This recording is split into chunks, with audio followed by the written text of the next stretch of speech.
Grüß dich zurück zu Mass Effect 3. Wir machen dort weiter, wo wir das letzte Mal aufgehört haben. Kurzen Augenblick bitte. Nachdem wir ja bemerkt haben oder mitbekommen haben, dass die Zitadelle von Cerberus angegriffen wird. Mit unserem 3-Meter-Haus, Edi und Liara, werden wir uns nun weiter fortpflanzen bzw. weiter fortbewegen. Ein Shepard war noch nie so beweglich. Dann schauen wir mal, was uns hier noch alles blüht. Ah.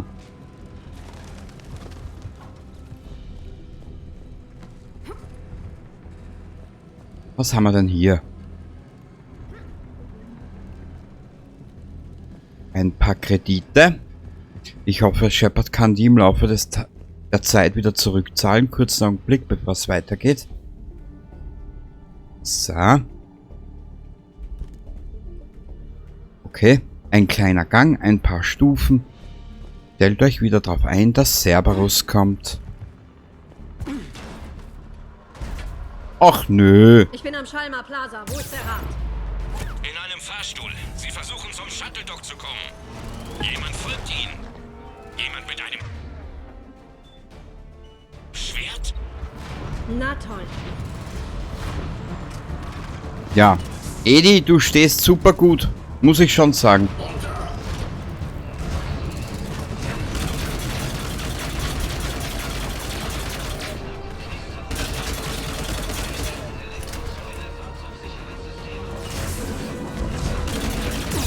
Aber wie soll ich die Situation jetzt wieder lösen?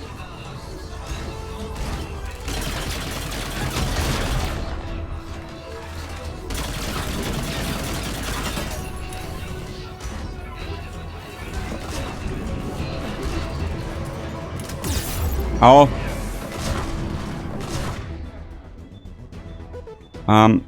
Du sollst...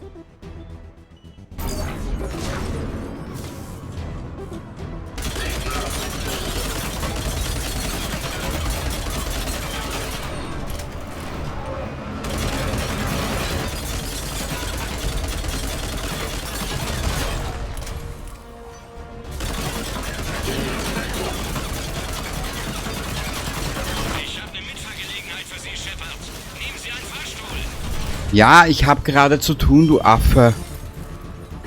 Ey Gott, na, diese Mitstreiter in diesem Spiel. Oh, die Waffe ist so gut.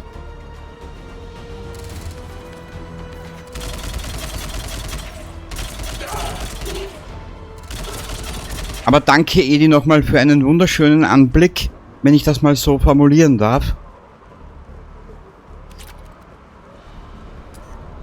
Braucht dringendst Munition, das ist einmal ganz klar. Kurzen Blick.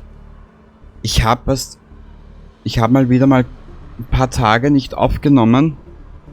Ja, aufgenommen schon, aber was anderes. Und ich muss bei The Long Dark habe ich andere Lautstärkeneinstellungen wie hier.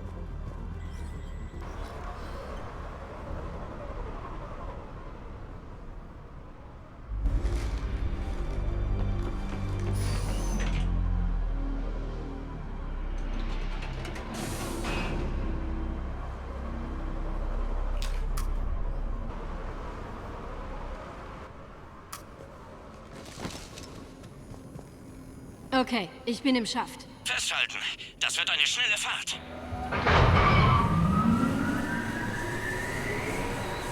Sagen Sie mir, dass der Attentäter den Rat noch nicht erreicht hat. Er versucht's, aber ich lasse seinen Fahrstuhl auf jedem Stockwerk anhalten. Schön. Ich habe unseren Freund gefunden.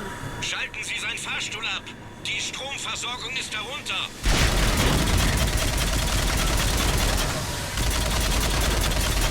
Und wie? Ah, da. Dranbleiben. Ich glaube, ich kann seinen Fahrstuhl überlasten. Das gefällt mir schon besser. Hoffentlich hat's geholfen. Nochmal wird's nicht funktionieren. Achtung, Phantome!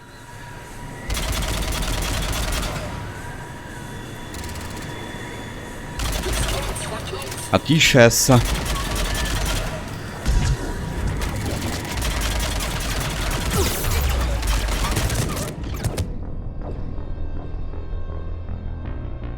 Ach du Scheiße. Okay, ich bin im Schaft. Festhalten. Das wird eine schnelle Fahrt. Na, jetzt wird's lustig. Ich weiß nur nicht, wie ich die vernichten soll. Ich probiere mal dich auf kurze Distanzen. Sagen Sie mir, dass der Attentäter den Rat noch nicht erreicht hat. Er versucht's, aber ich lasse seinen Fahrstuhl auf jedem Stockwerk anhalten. Schön. Ich habe unseren Freund gefunden. Schalten Sie seinen Fahrstuhl ab. Die Stromversorgung ist darunter.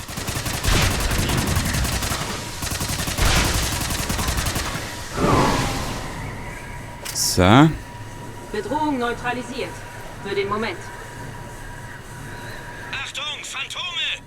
Oh Gott, ich hasse sie.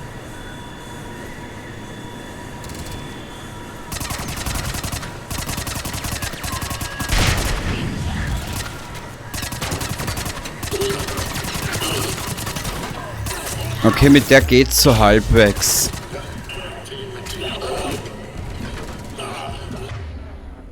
Ja, mit der kann man's lösen, mit dieser Waffe.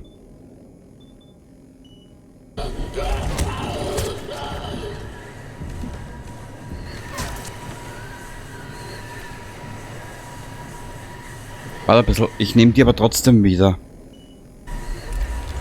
Shepard, schlechte Nachrichten. Gibt's denn auch andere?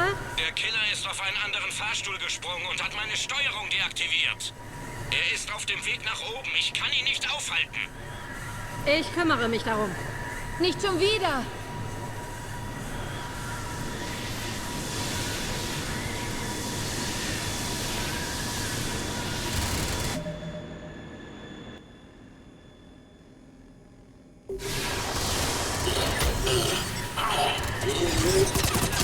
So, ich entschuldige mich. Ich hatte gerade einige kleine Probleme zu lösen. Weiter geht's. Ich sehe sie. Spring! Haben Sie das gespürt? Beschuss! Runter!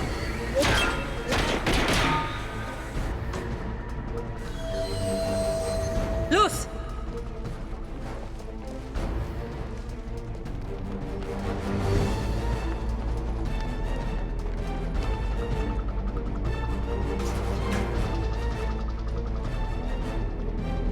Cerberus hat das Shuttle getroffen. Alle zurück zum Fahrstuhl.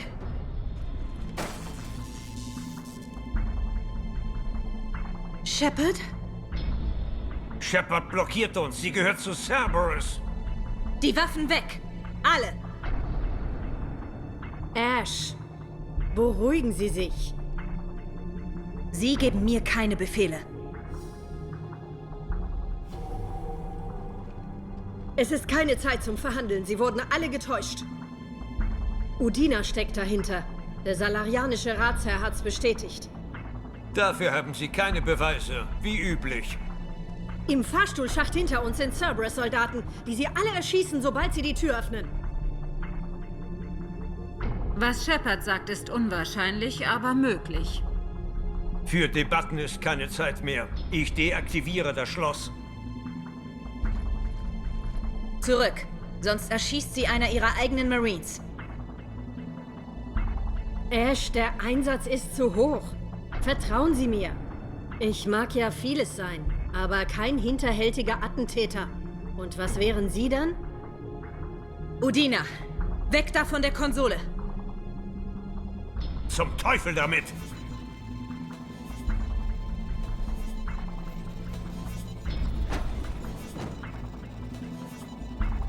Halt!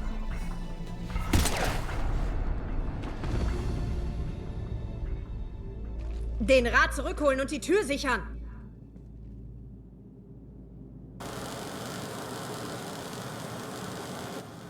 Die Tür!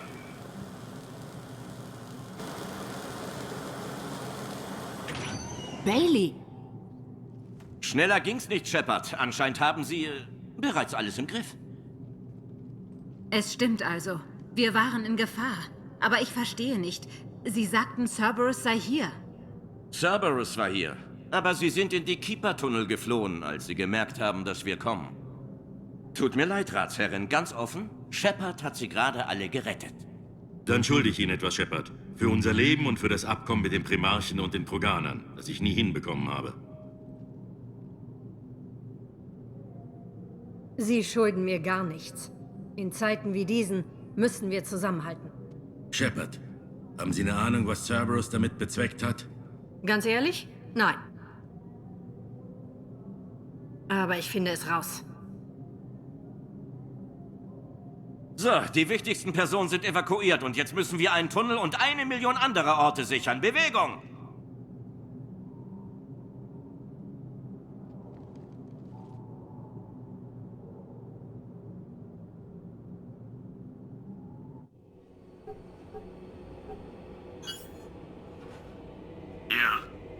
Es verlief nicht nach Plan.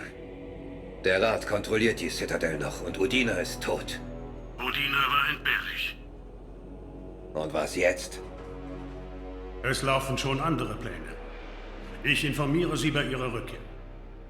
Es überrascht mich, dass Shepard die Oberhand behalten hat. Kommt nicht wieder vor. Mal sehen.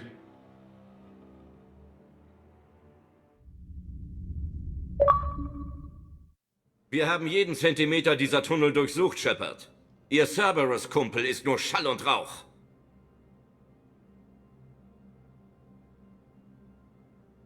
Er kämpft gerne. Wir sehen ihn wieder. Verzeihung, aber ermuntern tut mich das nicht. Wir können ihn nicht mal identifizieren. Er hat eine VI ins Citadel-System eingespeist, die alle Aufnahmen von ihm löscht. Er hat wohl nicht darauf vertraut, dass Odinas Plan aufgeht. Ich verstehe seinen Plan nicht. Wollte er wirklich einfach alles übernehmen? Sieht so aus. Wir haben sein Büro und sein Apartment durchsucht. Ich schicke Ihnen den Bericht. Ich muss jetzt einige Verhöre beaufsichtigen. Die Emotionen kochen und niemand soll zu enthusiastisch werden. Das war gute Arbeit, Shepard. Es hätte viel schlimmer kommen können.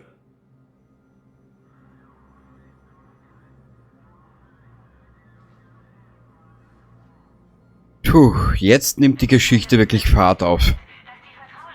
Jetzt wird's noch lustiger, das kann ich dir versprechen, wenn du das Spiel nicht kennst. Gut, wir sind hier wieder zurück auf der Citadel. Ja, mal schauen, was wir alles zu tun haben. Und zwar, Meine Frau wurde gerade in den aktiven Dienst zurückgeschickt. Und für mich soll's auch bald losgehen. Man hat mir gesagt, Sie könnten mir vielleicht helfen. Natürlich.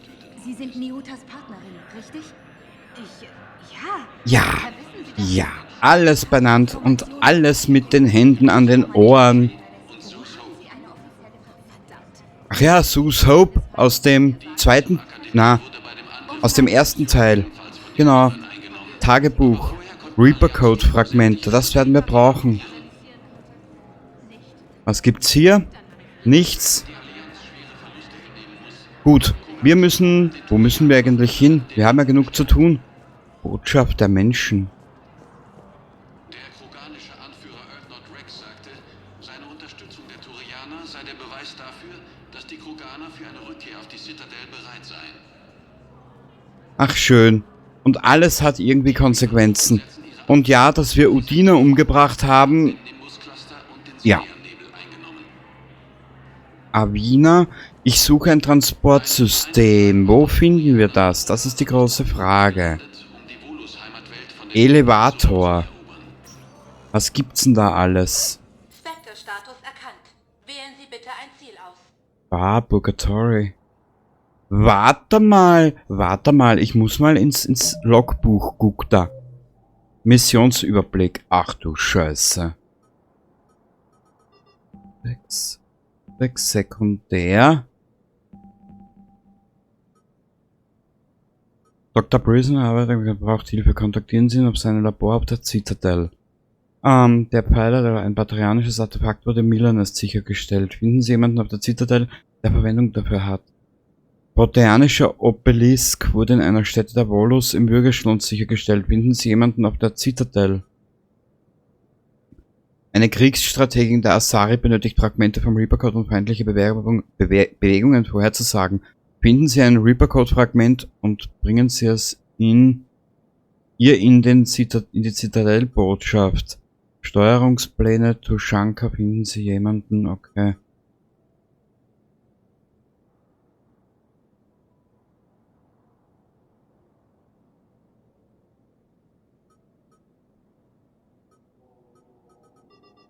Ja, ich suche aber noch was. Warte ein bisschen. Wir fahren mal in die Bar. Status erkannt. Wählen Sie bitte ein Ziel aus. Einen Moment bitte. Ja, wir fahren mal in die Bar. Da gab's mal eine Nebenmission. Ankunft in der Bezirksebene Purgatory. Was ist hier? Zurück. Ah, okay, das können wir dann gleich machen. Wie geht's dem Kopf? Gut. Die Gehirnerschütterung ist kaum noch zu spüren. Freut mich. Als ich von deiner Verletzung hörte... Es war dämlich. Ich hätte mich nur ducken müssen, als die Wand runterkam. Aber etwas Gutes hat die Sache doch gebracht. Ich habe eine neue Ausrüstung. Sie haben mir eine Vortex-Panzerung geschickt. Da muss sich jemand im Nachschubdepot ordentlich vertan haben. Oh, ich habe gehört, die sollen ziemlich gut sein. Naja. Sie ist fantastisch. Bei der Optik würde mir mehr als nur der Kopf wehtun. Vortex-Ausstattung auch mehr, als ich in einem Jahr verdiene. Hier gibt es eine Mission, die wir machen sollen. Mal schauen, ob die noch aktiv ist. Wer bist du? So ein Dreck. Was haben Sie da? Dienstplan für die Studenten. Mache ich jetzt zum Spaß. Wir sind in mehreren Allianzeinheiten tätig. Verstärken Barrieren, modifizieren Munition, solche Sachen. Und wie halten Sie sich? Bestens. Und Sie müssen keine Dienstpläne lesen, wenn Sie Landgang haben. Also, ich finde, das Leben beim Militär bekommt Ihnen gut. Hey, die Rückkehr zur Allianz war Ihr Wunschtraum, nicht meiner. Ach was, jede Menge Kämpfe, Kost und Logis frei und verlässliche Kameraden. Ja, Ihre kleine Selbstmordtruppe hat mir einiges über Teamwork beigebracht. Übrigens, danke dafür. Meine Jungs sind gut. Sie unterstützen, kämpfen ein bisschen, aber nicht direkt an der Front. Sie haben schon viele Leben gerettet. Mit ihnen wär's um einiges lustiger. Da sind die Kämpfe größer. Aber die Kleinen sind hilflos ohne mich. Ich muss bei ihnen bleiben. Ich bin nämlich jetzt verlässlich. Und daran sind Sie schuld, Shepard. Dann los. Was? Die Dienstpläne können warten. Sie haben jetzt Landgang.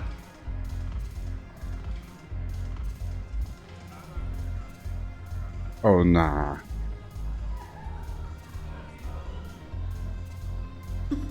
Jeder weiß, dass Sie nicht tanzen können.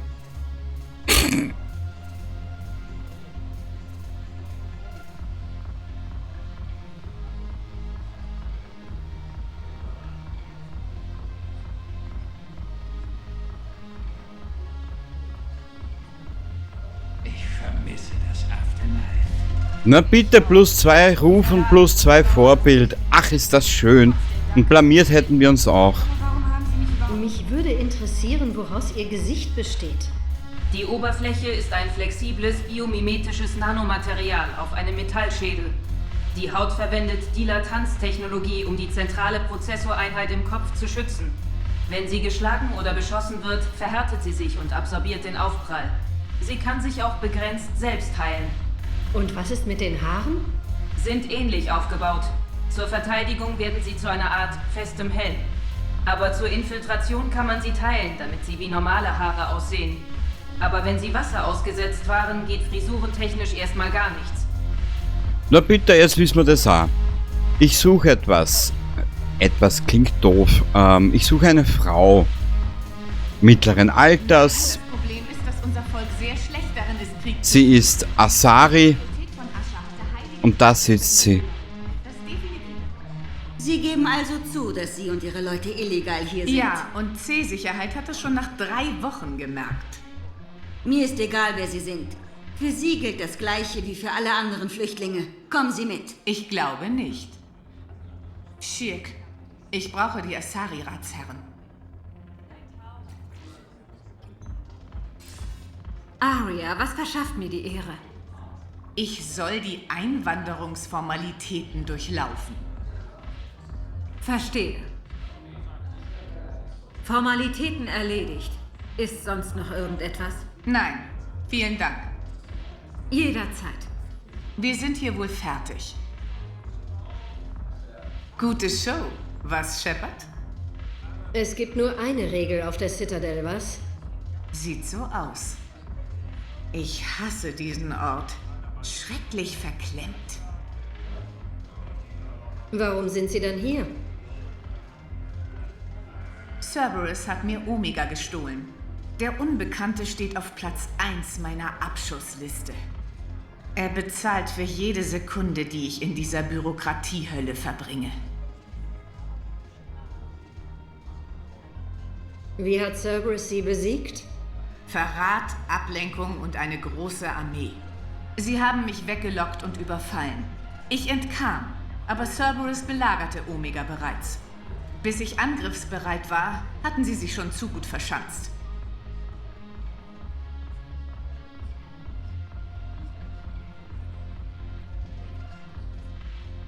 Sie können an einem anderen Tag weiterkämpfen. Und dieser Tag kommt. Ich hole Omega zurück, aber dazu komme ich noch. Für Sie habe ich einen Vorschlag. Ich höre zu. Es ist doch so, wenn Sie die Reaper nicht besiegen, sterben wir alle. Egal, wo ich gerade bin. Also will ich Ihnen helfen. Was bieten Sie mir an, Aria? Auf Omega hatte ich Bloodpack, Blue Suns und Eclipse unter Kontrolle. Jetzt laufen sie amok. Das will aber niemand. Vereinen Sie sie unter meiner Führung und Sie haben eine mächtige Armee für Ihren Krieg. Ich habe mit allen Gruppen eine Basis gelegt. Jetzt müssen Sie die Deals abschließen. Natürlich holen wir uns die als Verstärkung. Wenn Sie Reaper bekämpfen, nehme ich sie. Mit dem Ergebnis kann ich gut leben. Besuchen Sie Nar. Er ist für das Bloodpack zuständig. Der Anführer der Blue Suns ist inkognito auf der Citadel. Er erwartet Sie schon. Und ich habe ein Abkommen mit Yona Sedaris, der Eclipse-Anführerin. Ihr Freund Commander Bailey muss sie nur aus dem Gefängnis lassen. Sie kennen Bailey wohl nicht besonders gut. Nutzen Sie Baileys Respekt aus. Eine professionelle Söldnerstreitmacht dürfte das wohl wert sein, oder? Bis dahin bin ich guter Laune. Melden Sie sich, wenn Sie was besprechen wollen. Jetzt wird's interessant. Jetzt wird's interessant. Zurück nach, wie heißt das? Omega und uns die Eclipse-Banden etc. holen. Bloodpack, Blue Suns etc. Eine geile Geschichte. Das ist genau mein Metier. Nuka, falls du das siehst, offen und ehrlich gesagt, du hast mir ja geschrieben vor, geraumer Zeit in einem Kommentar, dass du die Liara magst. Offen und ehrlich gesagt, ich mag die Aria auch. Die ist so arrogant, ein bisschen arrogant, gewürzt mit einer feinen Prise Überheblichkeit und und trotzdem zielstrebig dabei. So, warte mal, das aktivieren, zurück, wir besuchen. Warte ein bisschen. Nein, wir machen das jetzt anders. Du bist nichts. Sie verstehen nicht. Der Kodex der Ahnen enthält die gesammelte Weisheit unseres Volkes. Tief traurig. Er ging verloren, als Dekuna fiel. Und nun fehlt uns die dringend erforderliche Führung. Überzeugt. Wir brauchen die Weisheit unserer Ahnen in diesen schwierigen Zeiten. Na okay, so wie die reinschaut, hat die wohl keinen Bock auf Alien-Sex, ha? Naja. Ja, ich würde auch kotzen unter diesen Voraussetzungen. Na, Soldat, ein bisschen zu viel geschickert, ha? Naja, schauen beide nicht ganz so flüssig aus, naja. Ist hier was los? Nee, will auch keinen Alien-Sex. Was ist hier los? Nee, wir müssen wen finden, der das alles annimmt. Aber wo? Warte ein bisschen, wir könnten doch mal zurück zur Normandy oder in Brisons Labor. Nee, wir schauen uns erstmal um. Spectre-Status erkannt. Wählen Sie bitte ein Ziel aus. Dogs Wartebereich, Normandy Bucht, Dogs Wartebereich, da waren wir gerade, Citadel Botschaften. Einen Moment bitte.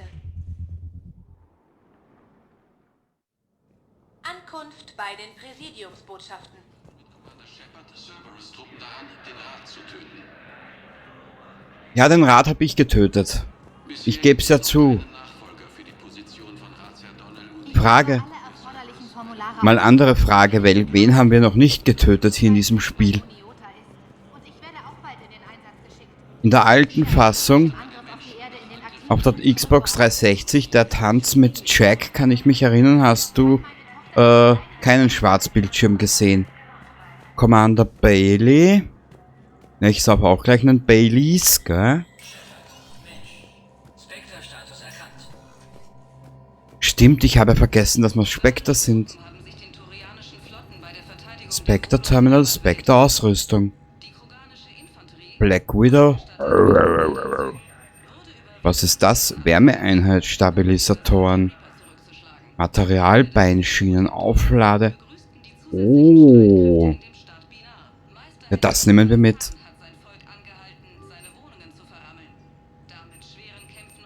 Hurricane. Naja. Geschäft verlassen. Spectre Terminal. Willkommen, Information über die quarianische Flotte. Ah. Citadel Einreisegenehmigung, das brauchen wir alles nicht. Gibt's hier noch was? Nö. Was haben wir hier? Gut. Wieder ein Eintrag ins Buch, der Weg war umsonst. Schießanlage betreten, nein.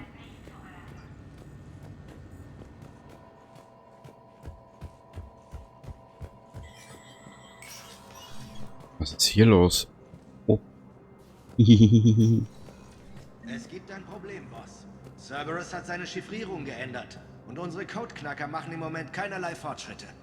Unsere besten Teams arbeiten zwar in Schichten daran, aber bis die Sicherheit der Citadel-Systeme gewährleistet werden kann, wird noch etwas Zeit vergehen. Wenn wir einige ihrer Verschlüsselungstools hätten. Oder vielleicht ein paar Beispielcodes. Ich verstehe. Wir versuchen es weiter.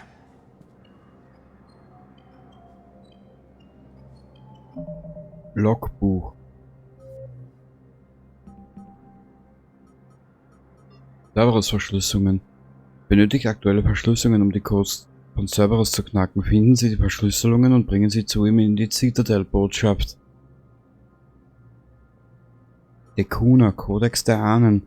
Ein Elcor der Citadel benötigt den Kodex der Ahnen, um sein Volk zu inspirieren. Beschaffen Sie das heilige Buch auf Dekuna und bringen Sie es zu ihm im Purgatory.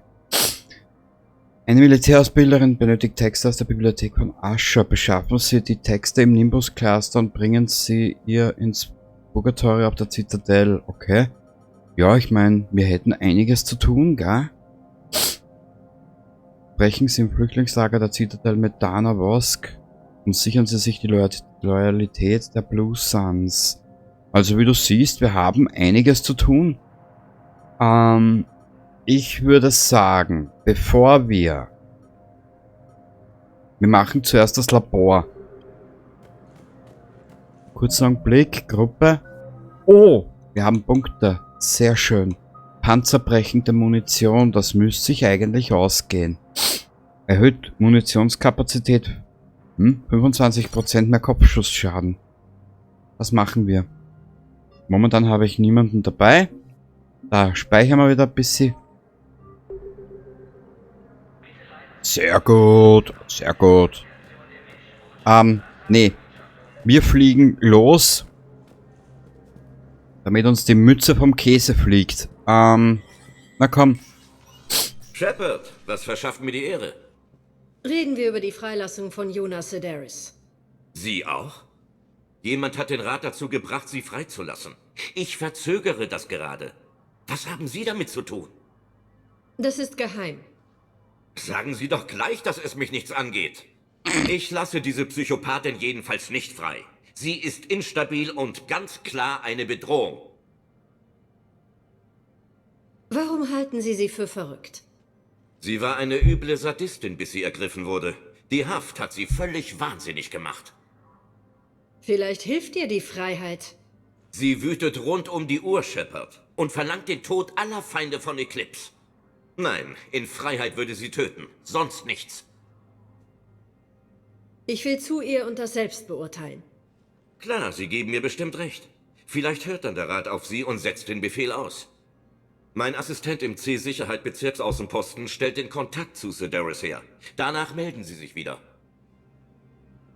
Das wird immer lustiger. Das wird immer lustiger. Und vor allem, ich bin ja so froh, dass ich im Laufe der Zeit in diesem Spiel sehr viel mit Dings gemacht habe. Mit Dialogen etc. Also mit Sprache. So. Was braucht's? Purgatory? Präsidiumsunterhaus? Nein, das Dings machen wir später. Das Labor machen wir später. Wir hauen es mal ab. Wir hauen es mal ab und... Ich habe die Anweisungen für Sie erhalten, Private, und werde Sie informieren, bevor der Trupp eintrifft. Ja. Die Allianz schickt uns zu einer E-Zero-Minenanlage auf Sani. Der Planet hat geringe Gravitation und eine toxische Atmosphäre. Sie müssen stets die volle Überlebensausrüstung tragen. Noch Fragen? Spielen wir Sicherheitskräfte, Sergeant Olimbi? Nein, Private, wir spielen nicht. Nicht? Schade. Ich hätte gern mitgespielt. Hast du irgendwas für mich? Nö. Ich glaube, hier ist nichts für mich.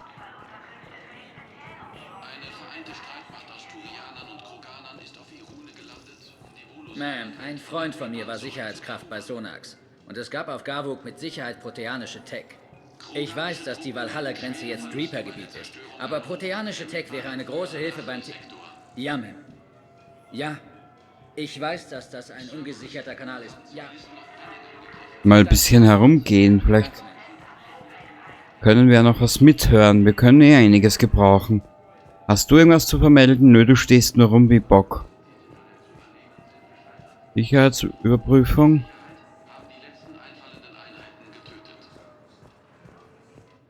Ja. Commander, wir müssen reden, bevor Sie aufbrechen. Das war alles Wahnsinn. Ich gehe es in meinem Kopf immer wieder durch, damit es Sinn ergibt.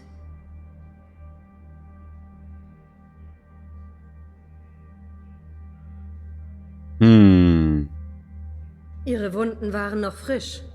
Wie sind Sie eigentlich bei Udina gelandet? Ein Krieg im Gang und ich im Krankenhaus? Das Nichtstun machte mich wahnsinnig. Als Udina mir den Spectre-Status angeboten hat, dachte ich, ich könnte etwas gut machen. Ich könnte auch nicht untätig bleiben. Aber am Schluss war es eine Riesensauerei. Sie folgten Ihrem Instinkt und behielten einen klaren Kopf. Klar fühlt er sich jetzt nicht an.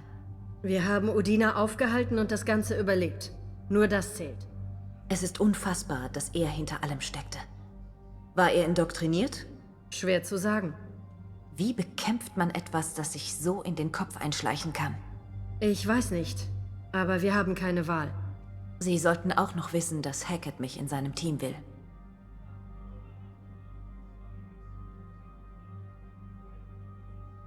Ich probiere es. Ich kann nichts versprechen. Würden Sie es lieber auf der Normandy zu Ende bringen?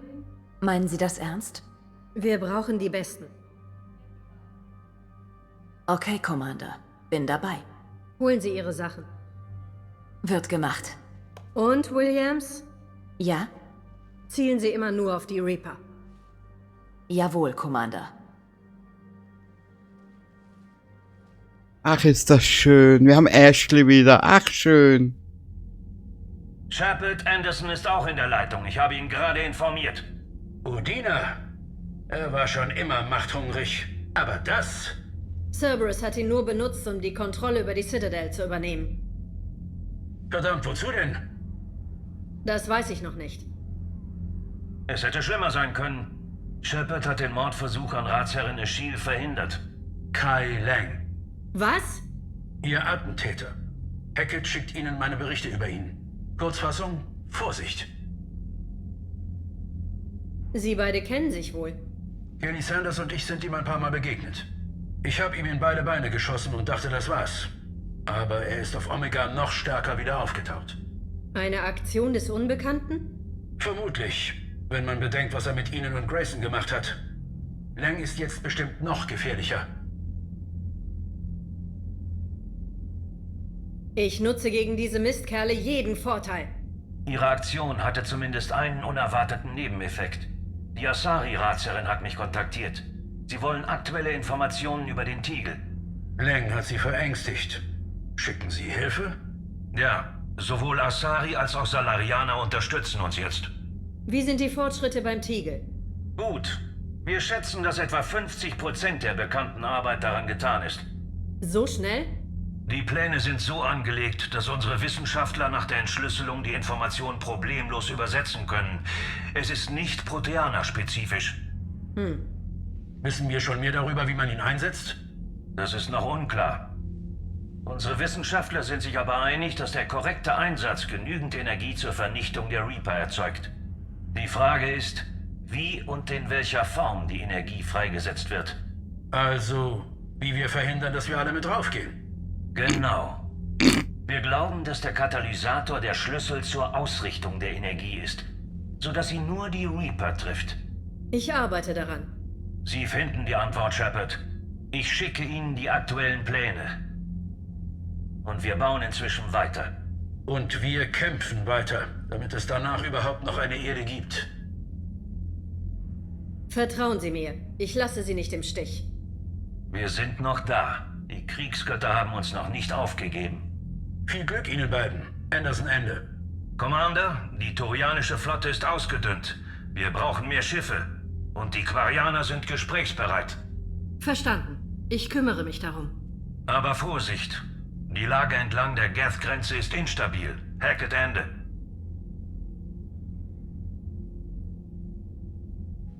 Shepard, haben Sie mal kurz Zeit?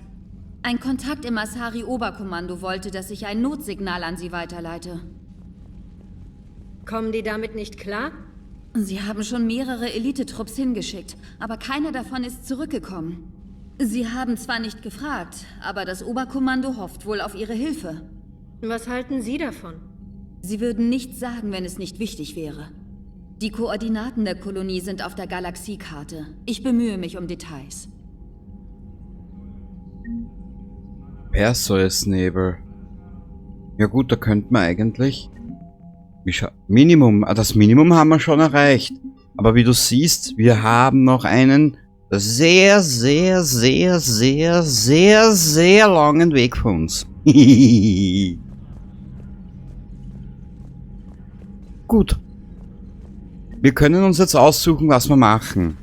Ich wette mit dir meinen goldenen Arsch. Wenn wir jetzt auf die Karte gucken, und Udina auch. ist die Karte voll.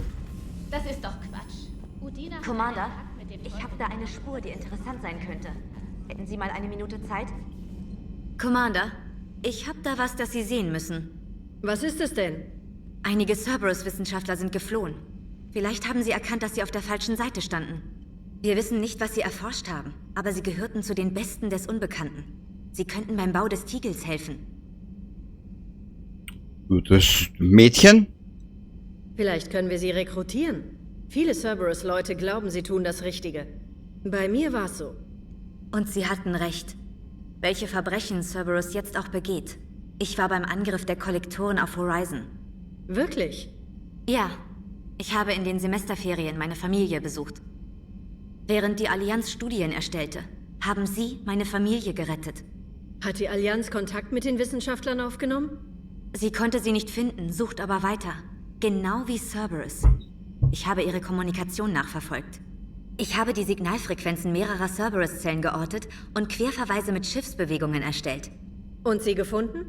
Sicherheit gibt es keine, aber die Möglichkeit ist definitiv gegeben. Gute Arbeit. Auf die Karte damit, ich sehe es mir an. Danke für Ihre Zeit, Commander. Sehr gut. Diese ehemalige Cerberus-Wissenschaftler.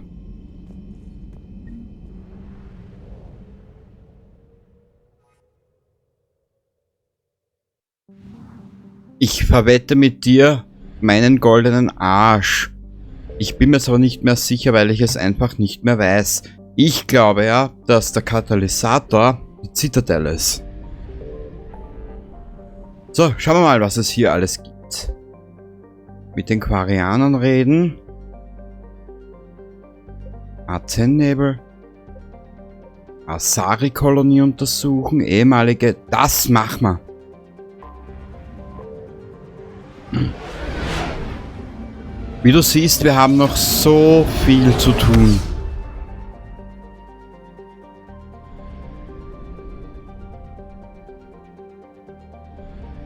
Fortis.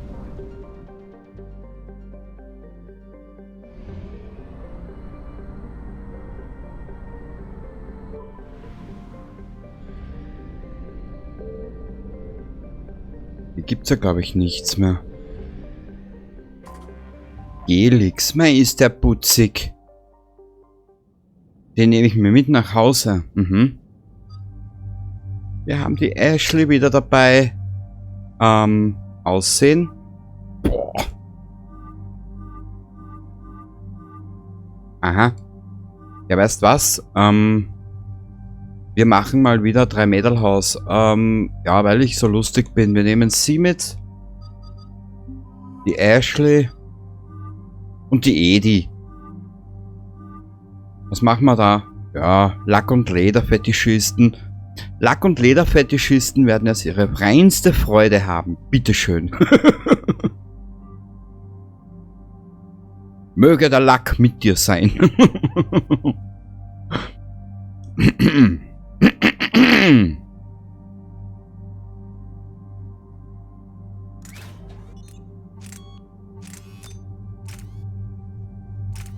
Kapazität. Okay. Jetzt schaue ich nur gerade, ob wir hier noch irgendwas erreichen können. Nehmen wir das. Nein, du sollst annehmen. Ah, sie hat noch das hier.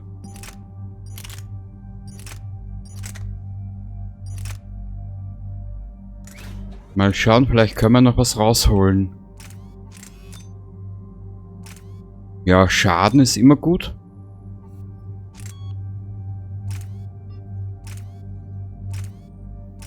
Nehmen wir das da, Präzision. Annehmen. Bestätigen. Ja, wir haben hier eigentlich... Wir müssen jetzt ein bisschen sparen mit den Punkten. Automatischer Stufenaufstieg. Allianz Officer, was kann denn das? Erhöht Waffenschaden, Gesundheit und Schilde. Ja, sehr schön. Schütze. Perfekt. Bestäubung. Okay. Na bitte. Hat die Edi was zu vergeben? Na bitte. 3-Mädel-Haus ist fertig.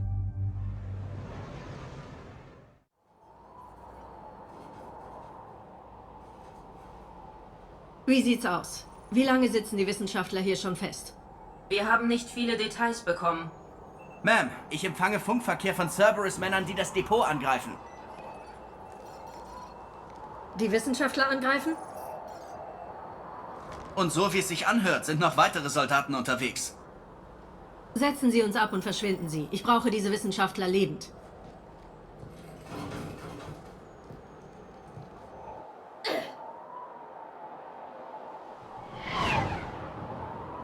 Aha, wer hat sich denn da geräuspert?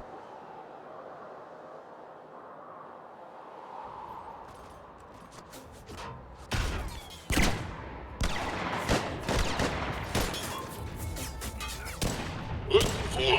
Sternfeuer!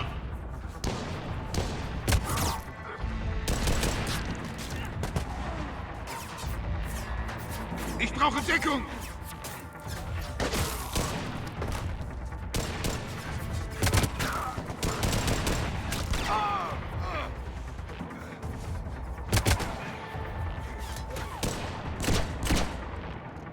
Dort! Sie! Metcon! Sir!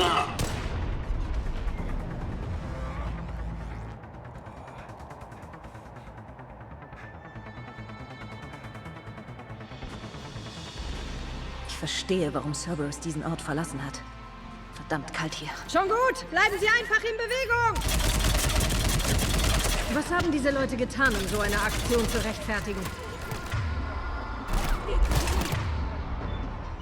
Für lange zurückhalten.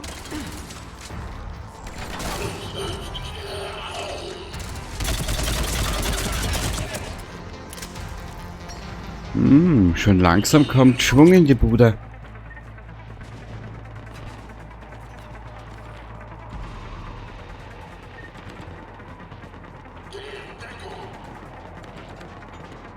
Vorrücken! Weiter vorrücken!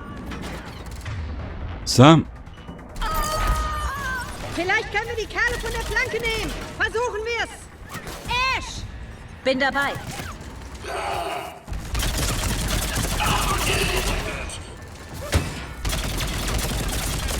Oh, die Waffe ist so gut.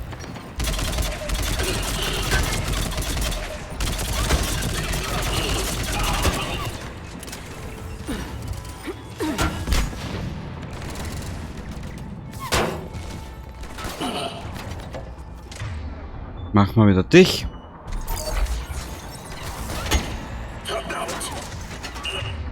Ich gehe mal wieder rüber auf den Briefschlitz. Mal schauen, ob ich es noch kann.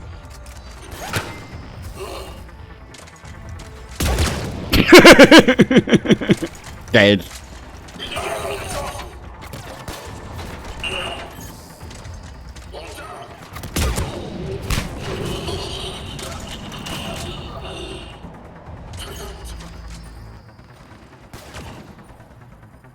Würde der nicht so zappeln? Der Zappel Philipp. Feind neutralisiert. Suche nach Überlebenden.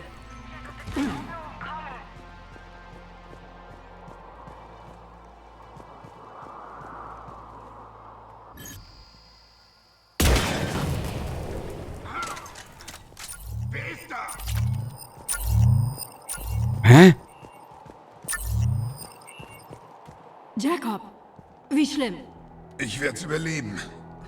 Glaube ich.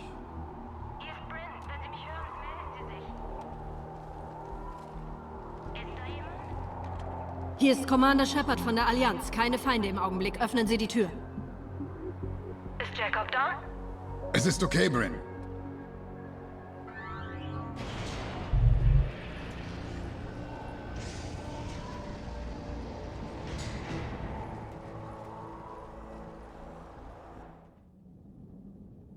Jacob! Oh mein Gott! Mir geht's gut, aber die anderen sind tot. Was machen Sie hier?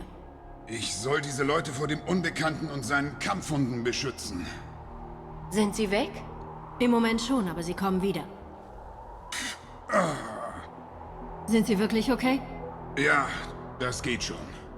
Wenn Sie mich nochmal retten, bin ich Ihnen langsam was schuldig. Diesmal geht's aufs Haus. Shepard, das ist Dr. Bryn Cole. Sie hat hier das Sagen. Was geht hier vor? Unseren Informationen nach gehören Sie zu Cerberus. Wir sind Ex-Cerberus, größtenteils Wissenschaftler. Zivilisten? Sagen wir Flüchtlinge. Wären wir nicht weggelaufen, wären wir jetzt tot. Warum will der Unbekannte Sie töten? Unsere Geschichten haben in etwa dasselbe Thema.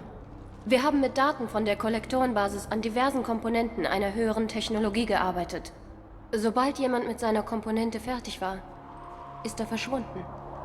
Keine Leiche. Nur verschwunden. Bei jedem Fortschritt dachten wir, wir würden gegenseitig unsere Todesurteile unterzeichnen. War klug und mutig, eigentlich beides gleichzeitig. Wir nehmen das hier. Der Unbekannte spaßt nicht. Was er nicht kontrollieren kann, vernichtet er. Dieser Brain Trust muss ein herber Verlust für ihn sein. Sie mussten doch wissen, dass man sie findet. Wir sind eine ziemlich schlaue Gruppe. Wir hatten uns abgesichert. Aber der Unbekannte ist ein beharrlicher Mistkerl. Evakuieren, los. Ja, ich muss nur die Flugabwehrgeschütze auf dem Dach wieder online kriegen. Cerberus stört sie. Ohne diese Geschütze bläst Cerberus unsere Rettungsshuttles einfach vom Himmel. Könnte am Netzwerklink liegen. Ich check das. Wir treffen uns oben. Jacob, jemand muss sich die Wunde ansehen. Ja, das wird schon. Ich muss nach meinen Leuten sehen, Commander. Kommen Sie rauf, sobald Sie können. Jacob hat mich nicht erkannt. Wir könnten ihn vielleicht überraschen. Konzentrieren wir uns lieber auf die Mission, Edi. Richtig. Zuerst die Mission und dann der Rest.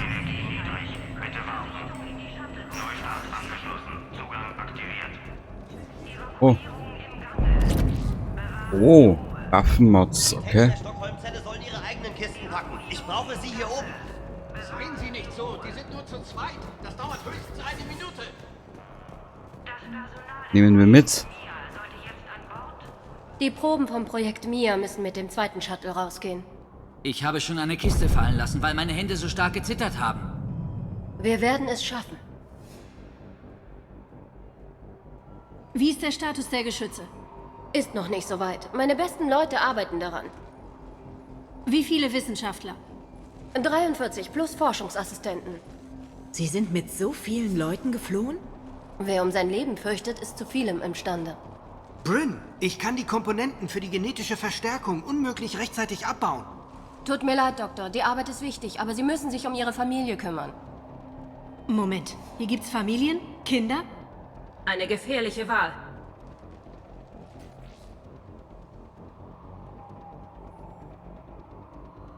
Die haben also ihre Angehörigen mitgebracht. Ja, wir haben hier 17 Kinder. Partner, Ehepaare, Eltern. Ich habe diesen Leuten eine Zuflucht versprochen. Ein neues Leben ohne Cerberus. Ich hatte nur nie gedacht, dass der Unbekannte...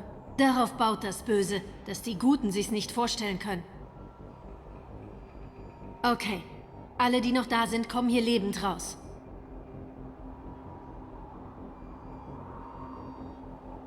Diese Flucht muss präzise durchgeführt werden. Ich hatte gehofft. Wir haben alles versucht, um das hier zu vermeiden. Wie sieht's aus? Weiß nicht. Von hier kann ich's nicht reparieren. Ich gehe aufs Dach. Da ist gerade ein Cerberus-Shuttle gelandet. Sind Sie dabei? Sie sind verletzt, Jacob. Ich kümmere mich um die Geschütze. Niemals. Das sind meine Leute. Ich gehe. Nach einer geglückten Selbstmordmission kriegen Sie nicht gleich eine zweite. Okay.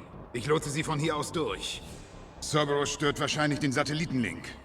Sagen Sie, wenn Sie die Steuerung gefunden haben, dann gebe ich Ihnen den Code. Alles klar. Ich mag das Zusammenspiel zwischen den Charakteren in dem Spiel. Beruhigen Sie sich. Commander Shepard ist hier. Bryn Cole, wir konnten mit Jacobs Hilfe bestätigen, dass mehrere unserer Kollegen wirklich ermordet wurden. Vertrag aufgehoben heißt es bei Cerberus. Makeda, Scott, Daniel, Jung Hai, Annika und viele andere, von denen ich nicht einmal wusste. Sie sind alle fort, spurlos verschwunden, einfach so. Wir hätten früher gehen sollen. Ich weiß gar nicht, warum wir so lange gewartet haben. Und ich erinnere mich nicht daran, was so wichtig schien, auch nur einen Tag länger zu bleiben. Was habe ich mir nur dabei gedacht? Ja. Shepard, hier drin. Wo? Ich will nicht für die Rettung Ah, hier. sterben. Ich mach das schon. Ich säubere alles und treffe sie dann in der Shuttle. Hey, sind Sie okay?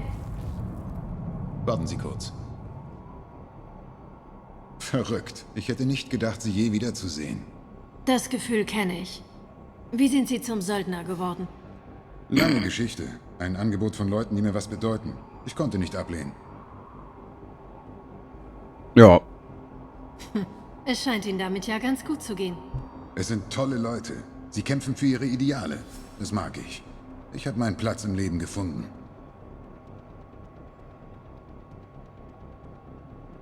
Denken Sie noch dran, was Ihrem Vater passiert ist? Es verfolgt mich eher. Draußen herrscht der Krieg und ja, und wir diskutieren hier. Tolle Wurst. Wie lange kennen Sie Bryn? Wir trafen uns über einen gemeinsamen Freund in der Mumbai-Zelle. Ist ein Jahr her. Hatten viel gemeinsam. Dann kam sie wegen ihrer vermissten Kollegen zu mir. Wollte meinen Schutz, meine Hilfe, eine Zuflucht finden. Konnte ich Nein sagen? Was ist sie für Sie? Wir sind zusammen. Sie leiten zusammen diese Enklave. Werden Sie sesshaft, Jacob? Ja, vielleicht. Es ist nur... Wenn das unsere letzten Tage sind, möchte ich bis zum Schluss diese Leute beschützen. Ein Leben aufbauen, was immer davon übrig ist. Wie kamen Sie hierher? Was ist passiert, Jacob? Warum arbeiten Sie an einem Ort wie diesem? Nach unserer Rückkehr... Naja, wenn man eine Selbstmordmission überlebt, sieht vieles anders aus. Ich habe Cerberus verlassen, alles aufgegeben und war eine Weile am Mittelmeer. Hab sie aus den Augen verloren. Und was haben Sie beim Meditieren an der frischen Luft gelernt? Dass ich nur für Dinge kämpfen sollte, die mir etwas bedeuten, die mir am Herzen liegen. Wir könnten Sie brauchen. Verlockend, Shepard, aber es gefällt mir, wo ich bin. Ich bin wichtig für diese Leute. Ich will ein Leben. Ich will eine Familie. Alles klar, versteh schon. Nein, Shepard, die Normandy ist ihre wahre Liebe. Manchmal möchte ich Sie schon gern zum Teufel schicken. Nein, das können sie nicht. Sollte ich irgendwas über Cerberus wissen? Der Unbekannte war besessen von der Indoktrination. Das ist klar.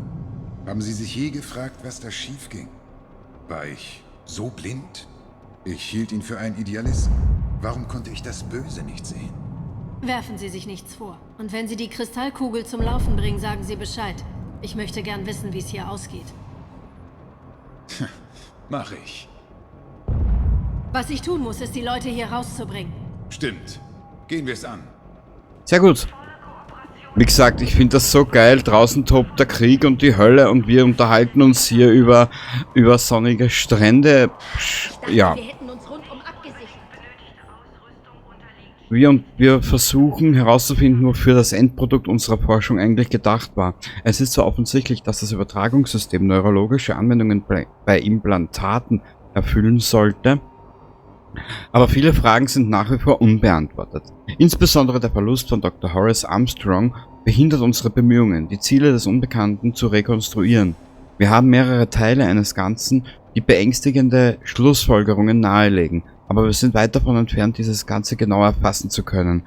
Und das macht mir am meisten Angst. Ja. Tobt ein Krieg. Was will er überhaupt von uns? Ich sagte doch, wir hätten zur Zuflucht gehen sollen. Wir sollten uns lieber darauf konzentrieren, hier lebend rauszukommen. Schlecht ausgerüstet, Waffen offline. Es wäre ein Massaker gewesen. Eine hektisch aufgestellte Miliz ist kein Gegner für eine Cerberus-Einheit. Na klar, Hauptsache das 3-Meter-Haus kann das, ne? Ja, ja. Wissen wir schon. Wissen wir bereits. Haben wir gleich.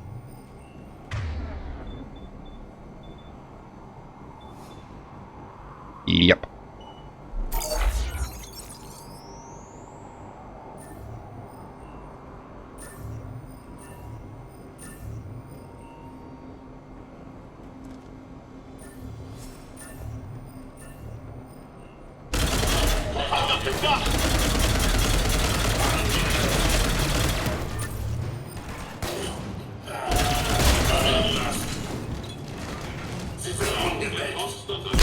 Aha.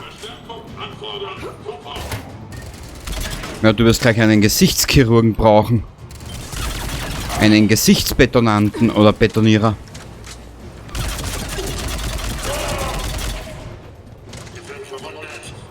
Ich habe gerade so, seitdem ich das wieder angefangen habe, ich habe so viel Spaß bei dem Spiel. Auch wenn ich es fast kenne. Es macht so Laune. Ja, weil auch alles zusammenpasst. Oh.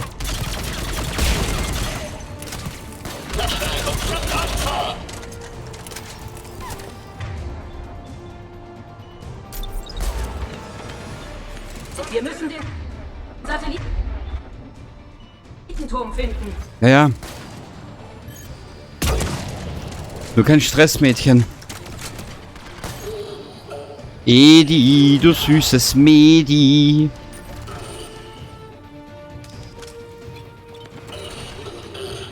Aha. Au.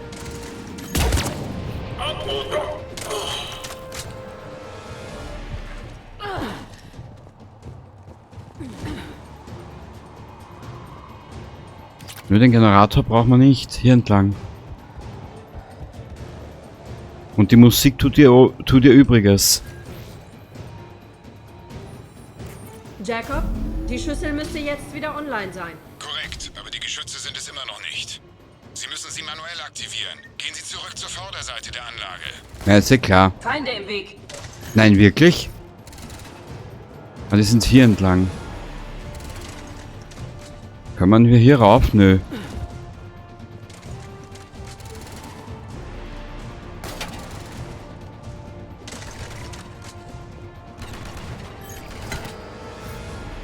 Machen wir es so.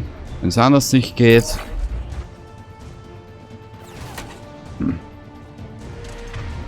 Ich werde mir mal die Waffe nehmen.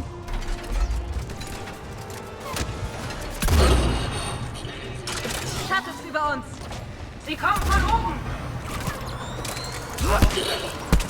Feind an dem Geschütz, Shepard. Ja, ja. Wir müssen ihn von dem Geschütz wegholen. Machen wir schon. Nur keine Panik.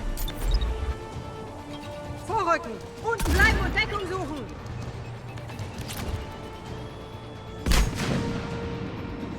Ah, das ist ja nur eine Nahkampfwaffe. Die hilft mir jetzt nicht viel.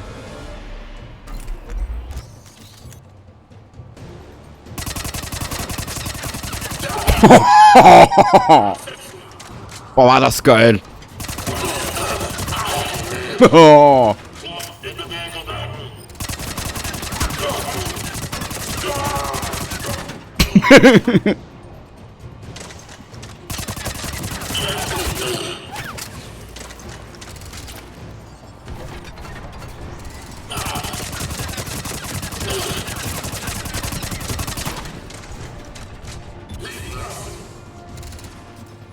Sturmschützer.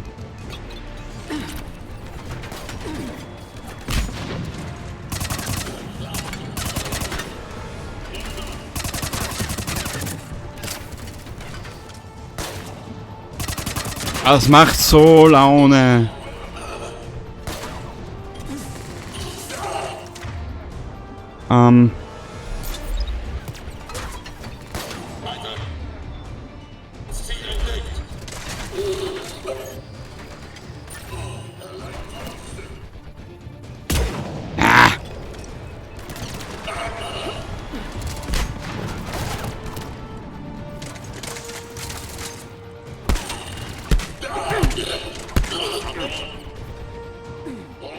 Dass ich mal in den Nahkampf gehe, in dem Spiel hätte ich mir auch nie zugetraut.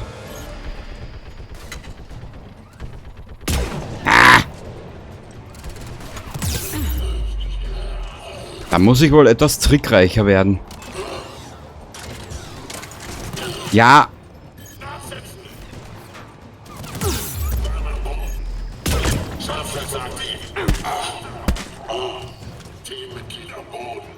Ja, ja, ich werde gleich zeigen, wer noch am Boden liegt.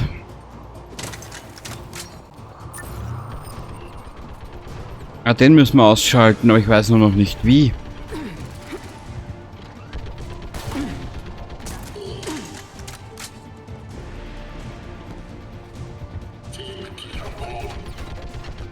Medikit, sehr schön.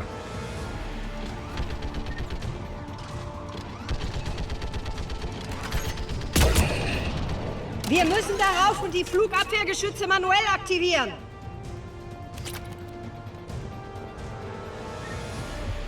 Na dann los, Shepard.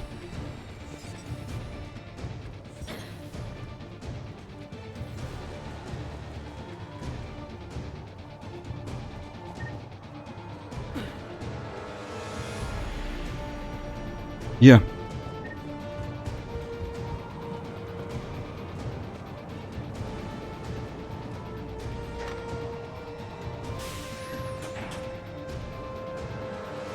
Energieversorgung wiederhergestellt. Sehr schön. Neu gestartet. Schaltkreis unvollständig. Das andere Geschütz ist noch deaktiviert. Wir müssen darüber. Du brauchst nur laufen, nicht schreien. Ich höre dich eh.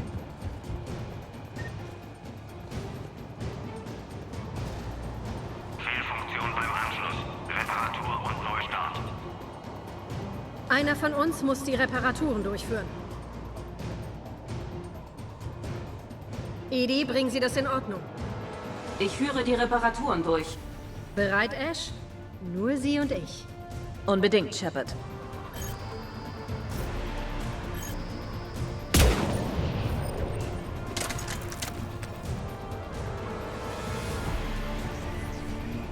Danke für das Kleingeld. Warte ein bisschen. Ich habe eine andere Idee. Munitionsart. Sehr gut. Sie denkt mit. Sehr geil. Wir werden die hier mitnehmen.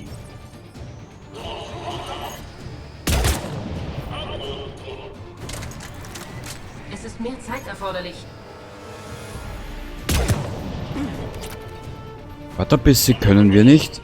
Natürlich können wir das nehmen.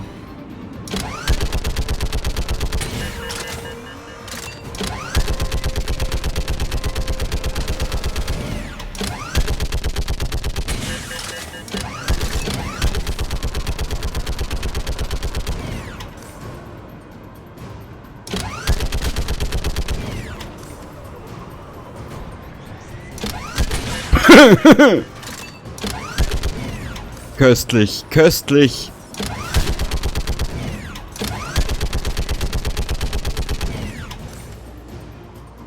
Reparatur abgeschlossen. Die Geschütze können jetzt online gebracht werden. Alles klar, wird gemacht. Ja, du hättest...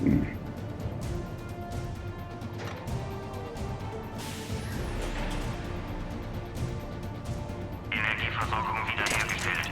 Schaltkreis neu gestartet. Geschütze einsatzbereit. Shepard, Flugabwehrgeschütze wieder online. Verstanden. Bringen wir diese Leute hier raus.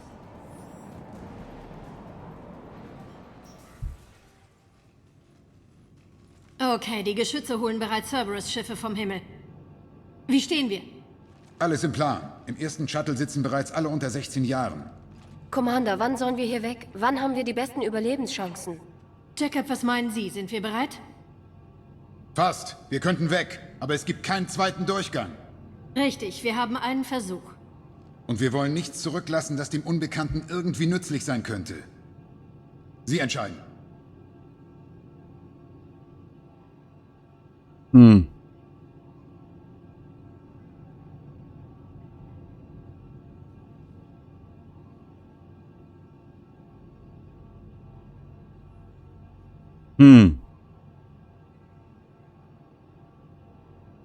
Ja, mehr wie einfahren können wir nicht. Ich gebe das Signal. Beginnen Sie mit der Evakuierung am Befehlsterminal. Gut.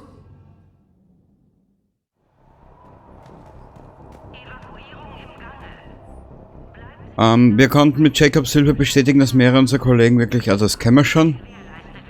Ist hier was? Evakuierung eingeleitet. Evakuierung eingeleitet. Bereithalten für Shuttle-Start. Die Geschütze sollen ein Loch stanzen und dann starten sie Shuttle 1.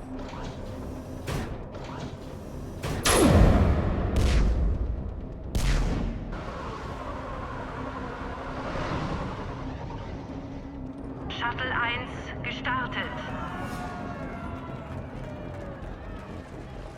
Alle hier begeben sich zur Shuttlebucht und... Selbstmordpilot hat ein Geschütz zerstört! Cerberus-Truppen sind... Ach du Scheiße. Bringen Sie die Leute hier weg.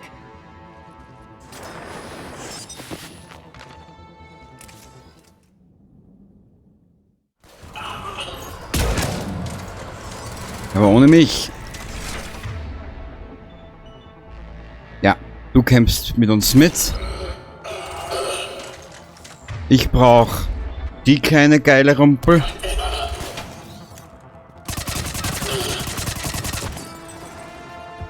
Komm, Shepard, lass mal's scheppern.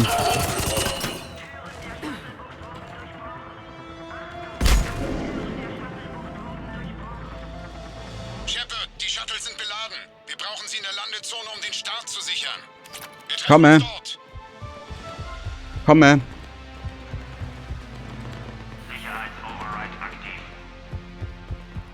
Wo sind die Mädels? Die haben sicher gekündigt. Dann los! Sichern Sie erst die Shuttlebucht, damit wir die Tür öffnen können. Begeben Sie sich dann raus zum Landeplatz. Verstanden.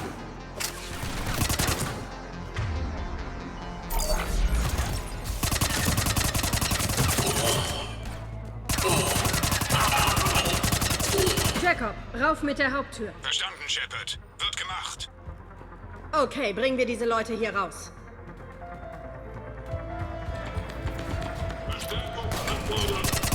Es geht los. Na wirklich, Shepard, mit denen hätte ich das nicht gerechnet. Was jetzt los geht, wirklich. Also, wow. Ab und zu bist du ja auch eine Knalltüte.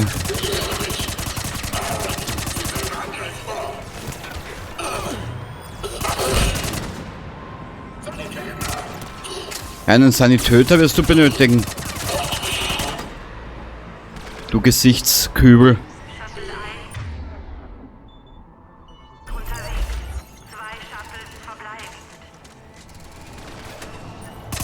Über uns landen Cerberus-Shuttles. Ich habe Sichtkontakt.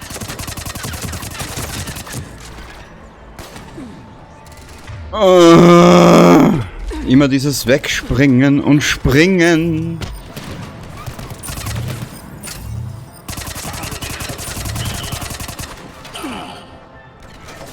Da geht's rund wie im Flohzirkus. Schalten Sie den Schildgenerator aus.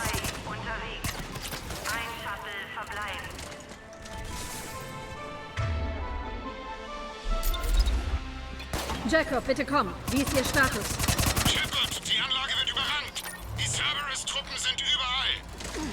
Noch ein Shuttle mit Flüchtlingen, richtig? Bestätige. Wir schaffen das. Wir müssen sie nur noch ein klein wenig Wir müssen sie nur noch beschäftigen. Ja, ja, Shepard, ich weiß. halten.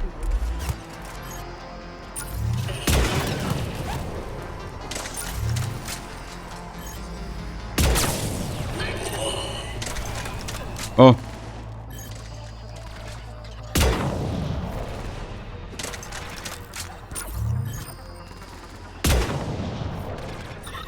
Na komm, Shepard.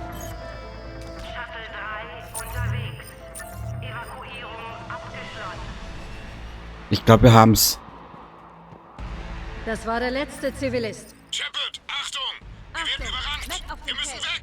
Ah! Mit dem Shuttle zu ihnen unterwegs! Eine Landezone frei. Verstanden. Sorry, ich muss hier ein bisschen mal dumm scheißen.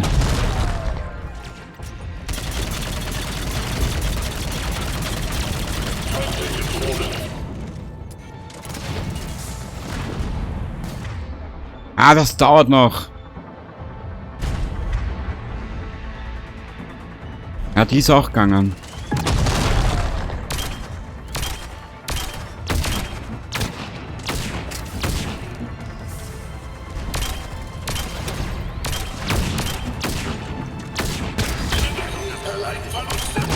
Nein, wirklich?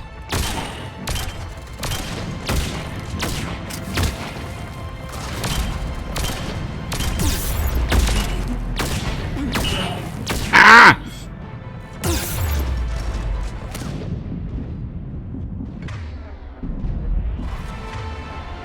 Nimm das.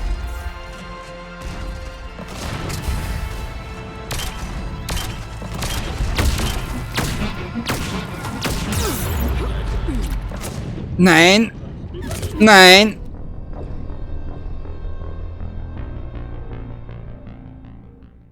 Ich hab zu lange um und um geschissen. Mac auf dem Feld. Jacob, halten Sie durch. Schalten Sie den Schildgenerator aus. Boah, Drecksau.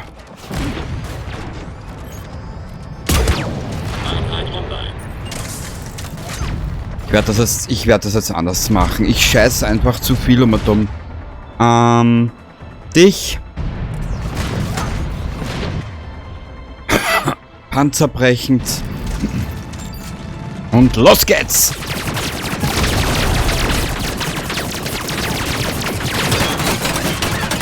Sie sind angreifbar! Dich. Sie liegen lassen!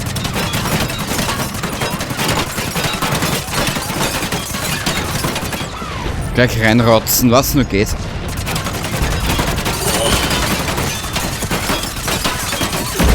Sehr gut, genau so heißt's reinrotzen. Jacob, Landezone gesichert. Ihr wimmelt von denen. Ich bringe das Shuttle zu ihnen. Verstanden.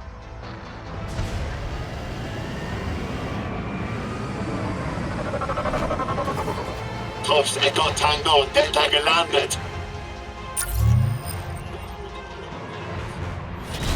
Shepard ausschalten!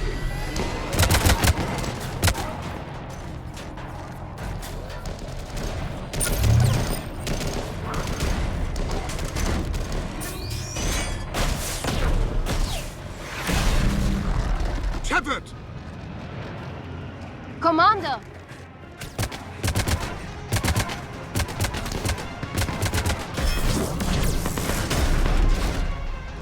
Verstärkung trifft ein vor! Okay, weg hier!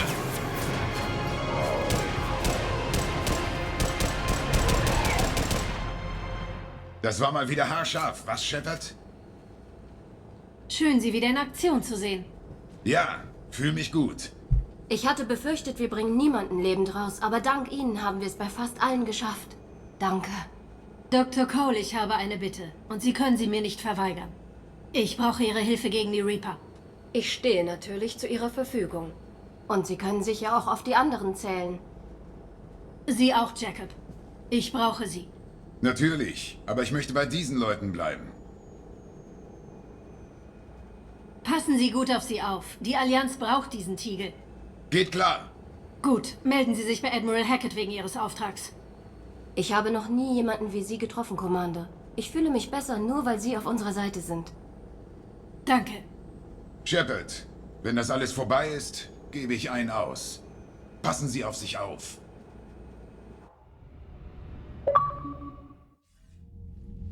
Hackett hier.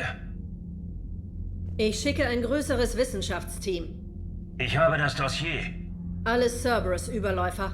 Passen Sie auf sie auf. Das werde ich. Sie können gleich am Tiegel mitarbeiten.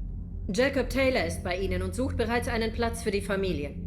Auch er ist von großem Wert für uns. Dem unbekannten Dr. Cole abzujagen, ist wirklich ein Coup. Sie ist ein großer Gewinn für uns. Je früher der Tiegel fertig ist, desto besser werde ich mich fühlen. Und ich erst. Shepard, Ende. Commander, Admiral Anderson ist über Videoleitung verfügbar. 15 Ruf. Geil. Geil, geil, geil, geil, geil. Shepard, freut mich, dass Sie sich melden.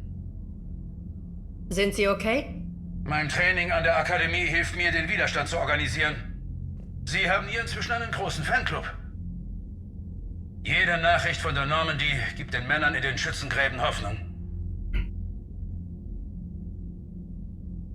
Ich weiß, wie es ist, im Dunkeln zu kämpfen. Ich bin froh, dass wir etwas bewegen. Es ist mehr als das. Viele dieser Leute hatten vorher nie eine Waffe in der Hand. Als sie hörten, dass Sie Turianer und Kroganer zur Zusammenarbeit gebracht haben, das war ein Stärkungsmittel, Shepard. Und davon haben wir hier leider viel zu wenig. Den Glauben daran, den morgigen Tag zu erleben. Wie schlimm ist es? Es könnte schlimmer sein, aber nicht viel. Können Sie noch Gegenangriffe koordinieren? Wir greifen die Reaper an, so oft es geht. Meistens Blitzüberfälle nach Guerilla-Art. Aber das reicht nicht. Wir müssen unsere Bemühungen konzentrieren. Wo? London. Dort geschieht irgendetwas Großes. Unser britisches Netzwerk sagt, es seien enorm viele Reaper angekommen. Das klingt gar nicht gut. Gibt's Einzelheiten? Nein. Und das macht mir richtig Angst. Nun, der Tiegel wird dafür den Reapern Angst machen. Wir zählen drauf. Und Shepard, das mit Kai Leng war ernst gemeint. Die Reaper mögen die größte Bedrohung sein, aber Leng ist ein hinterlistiger Dreckskerl. Unterschätzen Sie ihn nicht. Verstanden. Dann mal zurück an die Arbeit. Wir können jede gute Nachricht von Ihnen gebrauchen. Anderson, Ende.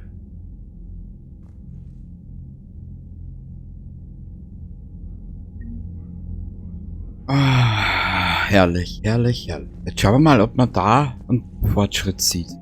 Na bitte. Na bitte. Es kann ja nur mehr besser werden. Gut. Hat ein bisschen wärmer. Gruppe. Achso, kann ich nur mich... warte mal, was habe ich mir gedacht das letzte Mal? Als ich hier war, hatte ich mir was gedacht. Überlastung, Kryo, Kampfdrohne. Wie viele Punkte brauche ich denn da? Da brauche ich 6. Sabotage. Hackdauer. Rückzündung. Ja, ansonsten ist alles voll. Weißt was? Wir sparen das. Wir sparen die 5 Punkte. Genau, so machen wir's. Mal speichern. Ich versuch's auch wenn ja das mit Udina vielleicht, warte ein bisschen, auch wenn jetzt da rechts unten der Ruf ein bisschen angekratzt ist, ich versuche so gut wie möglich Shepard lebend aus dieser Geschichte rauszubringen. Eine Weile lang ziemlich beliebt. Sie haben die Kollektoren bekämpft, während der Rat nur Däumchen gedreht hat. Und jetzt Commander, töten Sie Zivilisten. Dr. Chakwas lässt ausrichten, dass sie gerne unten in der Krankenstation mit Ihnen sprechen würde. Die Chakwas? Ja, dann werden wir mal mit der Chakwas was quatschen. Wo ist denn das? Maschinendeck, Mannschaftskapelle, Krankenstation.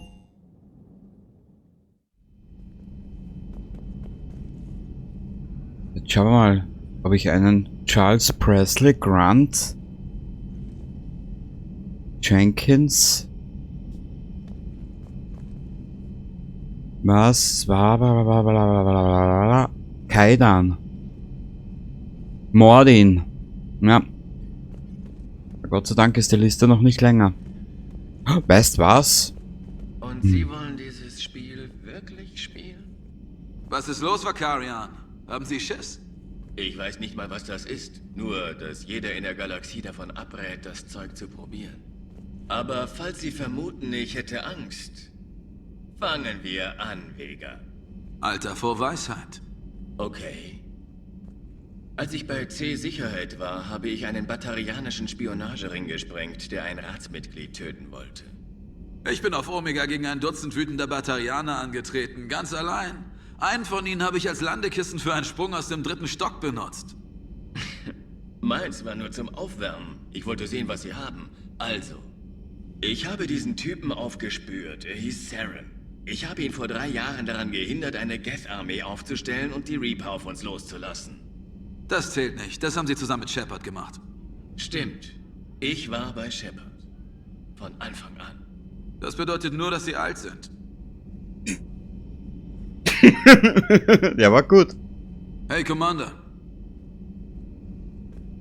Wir müssen später mal mit der kompletten Mannschaft reden. Hilft nichts.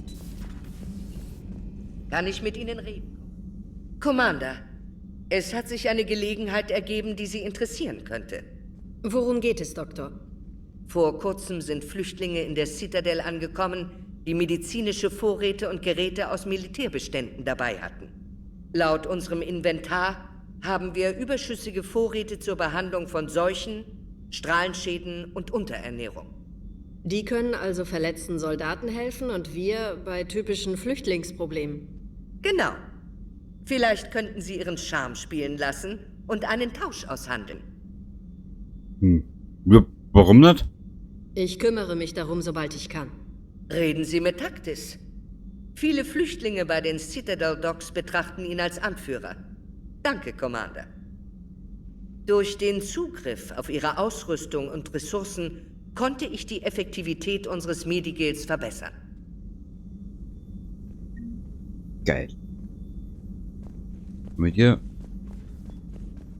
Es wäre für alle von Vorteil, wenn Sie einen Tauschhandel von medizinischen Kräfte neu zuweisen. Reden Sie mit Taktis. Sie müssten ihn bei den Docks finden. Ja, ja. Warte ein bisschen, ich probiere.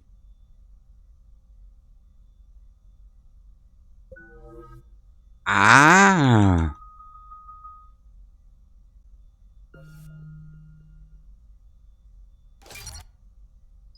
Warum nicht? Wir könnten das einmal probieren.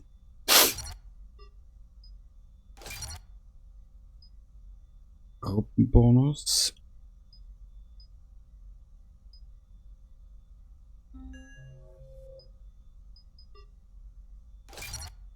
Es ist eine blöde Spielerei.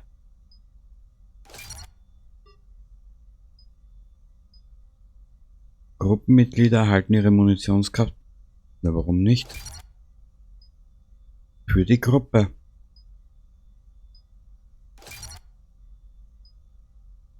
Erhöht Durchschlagskraft von 60%, verringert Effektivität. Ja. Geil. Fitness, dann nehmen wir alles.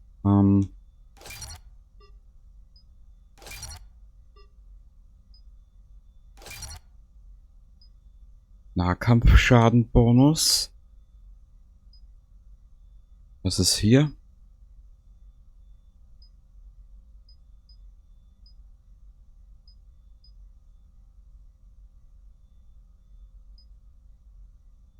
Im Nahkampf bin ich ja nicht so oft. Da ist gescheiter, wir schauen, dass wir die Schilde nach oben kriegen. 15% ist immer gut. Ja? Tech.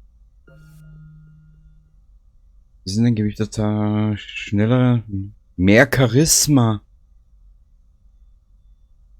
Oh, oh, oh.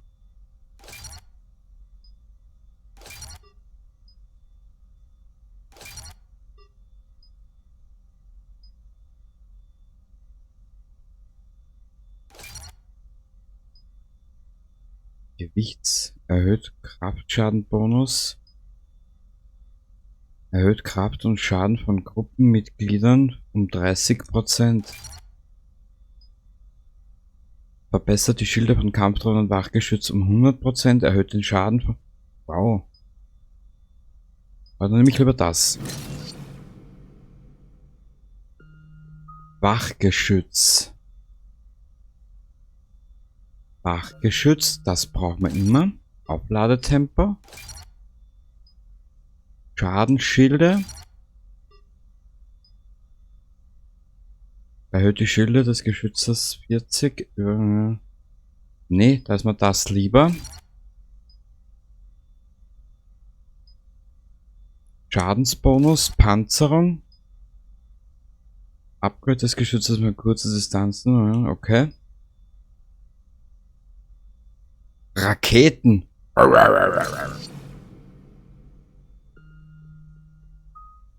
Sabotage. Hacken tue ich nicht so viel. Da ist besser, wir nehmen die Kampfdrohne. Yep. Aufladung. 25%. Erhöht Schaden der Drohne um 30. Verbessert Schilde der Drohne um 30. Geile Sau. Schaden und Schilde.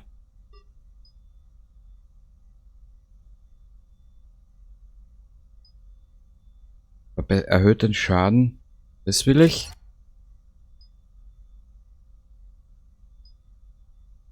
Upgrade ihrer Kampfdrohne mit Langstreckenraketen. Basisangriffs ihrer Kampfdrohne, sodass der elektromagnetische Impuls auf 3 weitere Ziele in der Nähe springt. Prinzipatorisch hört sich beides geil an.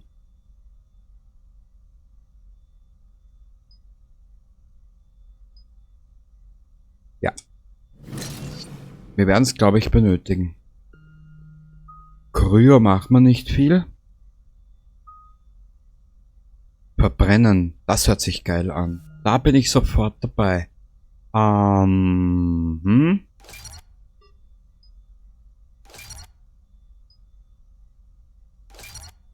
Vielleicht geht sich's... Ne, ganz wird sich's nicht ausgehen.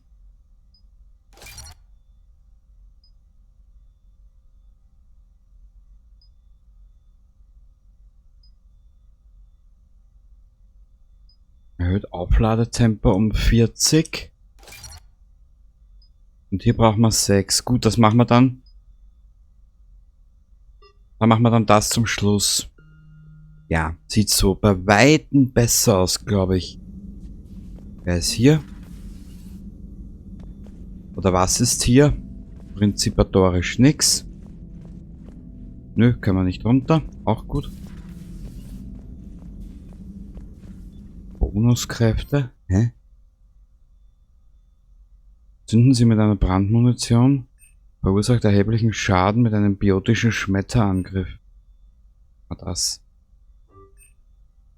Panzerbrechende Munition.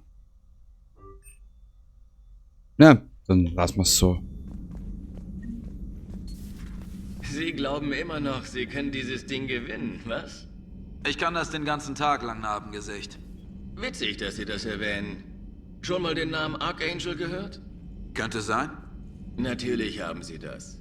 Ich bin Archangel. Könnte sein, dass ich das auch schon mal gehört habe. Dann haben Sie ja vielleicht auch gehört, dass die Verbrechensrate auf Omega einige Monate lang ziemlich niedrig war, weil Archangel ein bisschen durchgeputzt hat. Sie sind ja so süß, die beiden. Okay, gut. Wir sollten uns Wir dann... haben viel durchgemacht, Narbengesicht. Geben Sie auf? Nein, ich hab schon noch mehr. Ich will nur nicht drüber reden. In Ordnung. So eine Geschichte. Wir werden uns mal mit Lebenserhaltung. Wir werden uns mal mit allen beschäftigen. Versprochen. Wo ich jetzt aber mal hin möchte, bevor ich das hier für heute beende. Wer ist denn hier? Wer hat denn hier gesoffen? Okay. Aha. Ach, schade, ich hätte mir gedacht, man könnte hier einen saufen. Naja.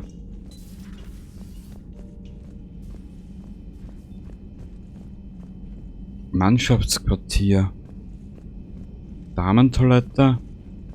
Steuerbordbeobachtungsdeck. Oh, Ashley, kann man mit dir Wir hatten reden? Glück da unten, Commander. Zivilisten, Kinder. Es hätte übel ausgehen können. Ich will gar nicht dran denken. Aber dem Unbekannten die Wissenschaftler direkt unter der Nase wegzuschnappen, darüber ist er bestimmt stinksauer.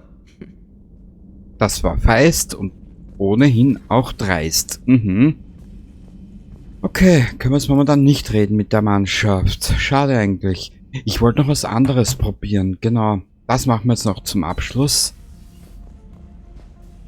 Und dann war das schon wieder mal eine 90-Minuten-Aufnahme. Wahnsinn. Nehmen wir Freizeitskleidung ganz auf salopp formuliert. Ja, das hier. Panzerungssets. Inferno? Nö.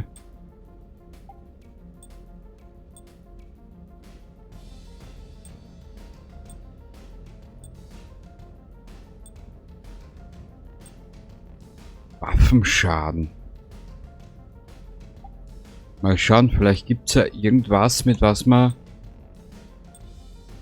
Ja, Alter, da kann ich mich ja 30 Stunden spielen damit. Weißt du was, das Let's Play ist beendet, ich drück mich hier durch.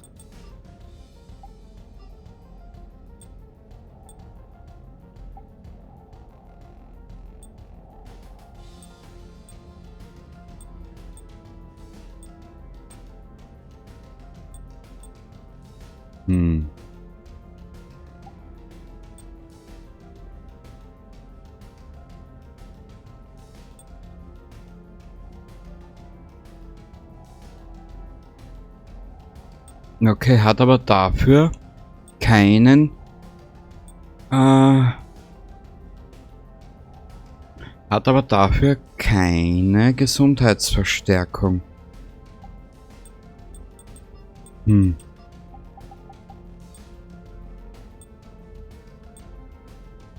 Kampfschaden.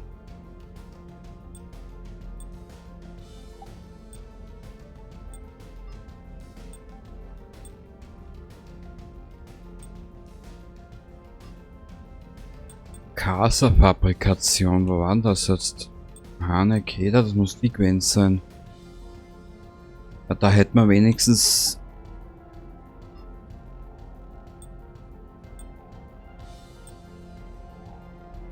Ja. Dann können wir nur so bleiben.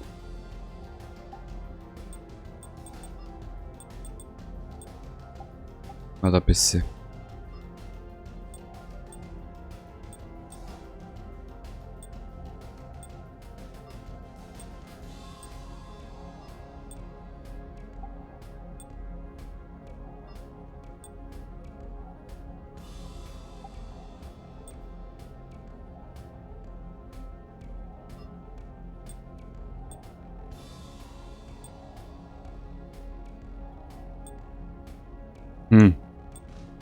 Es ist momentan ein bisschen schwierig, weil ich nicht weiß, was ich nehmen soll.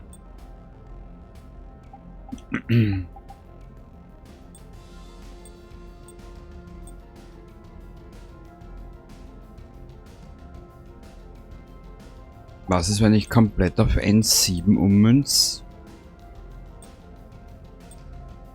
In 7. Na, weißt was? Wir machen das Ganze ein bisschen mit rein in 7 weg. Weil dann hätte man nämlich Gesundheitsverstärker. Das wäre nicht uninteressant. Mustafa Tiralala. Weißt was?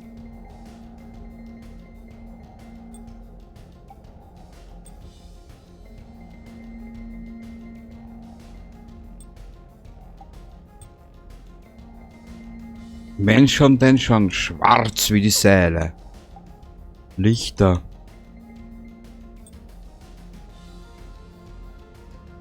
Naja, bitte. Wir gewinnen zwar keinen Schönheitswettbewerb damit, aber es ist effektiv, hoffe ich mal.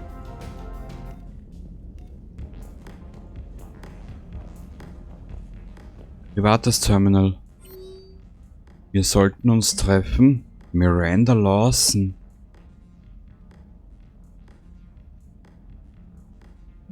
Miranda, ich werd verrückt.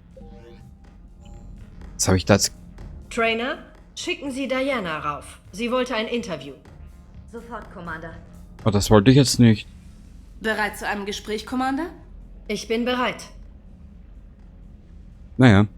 Commander, es ist kein Geheimnis, dass der Ratssektor in letzter Zeit große Verluste durch die Reaper erlitten hat. Und nun hat Cerberus unseren Regierungssitz direkt angegriffen. Wenn eine kleine Terrororganisation die Citadel angreifen kann, gibt es da noch einen sicheren Ort? Cerberus hat begrenzte Ressourcen. Dieser Putschversuch war alles, was sie konnten. Und er hat sie viel Geld und Truppen gekostet. Angst ist verständlich. Aber sie darf eine nicht lähmen. Ihre Misserfolge sind ebenso zahlreich wie ihre Erfolge. Aber die Menschheit hat ihren Ratsherrn verloren. Das Allianzparlament ist zerstört und der Premierminister ist tot. Es wird bald keine Nachfolger mehr geben. Wie lange kann Ihrer Meinung nach eine neue Allianzregierung halten? Es wird Anführer geben. Keine Sorge. Unser Feind ruht nicht, solange noch ein Mensch am Leben ist. Bis dahin sind wir nicht besiegt. Jetzt hat jeder die Pflicht, sich zu erheben.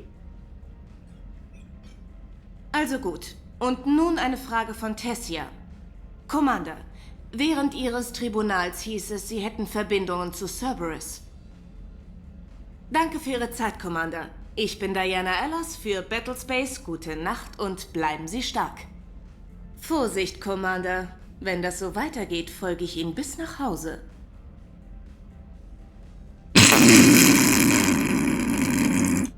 Das haben Sie doch bereits. Wie geht's jetzt weiter? Ich habe ein gutes Interview bekommen, Commander. Mehr brauche ich nicht. Heute.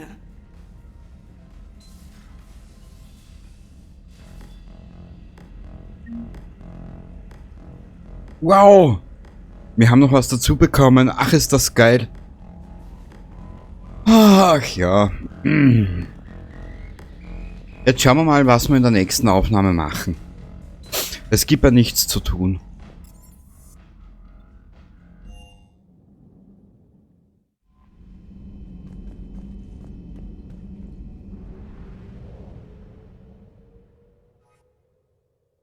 Es gibt ja nichts zu tun in dem Spiel. So. Zacki Bracki, Fortis, da haben wir noch was. Aber nun müssen wir aufpassen.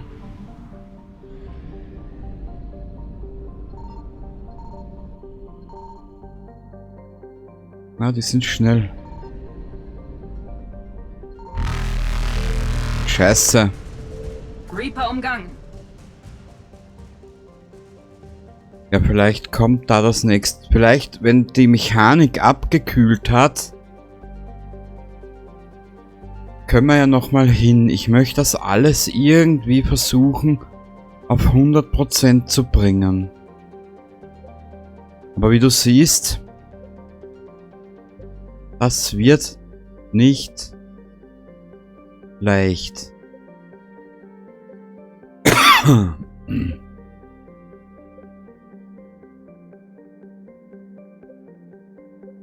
Nee, das wird nicht leicht. Im Bus. Ich glaube, wir machen das mit den Asari. Weil ich bin mir sicher, die Asari hätten nicht unbedingt eine kleine Streitmacht.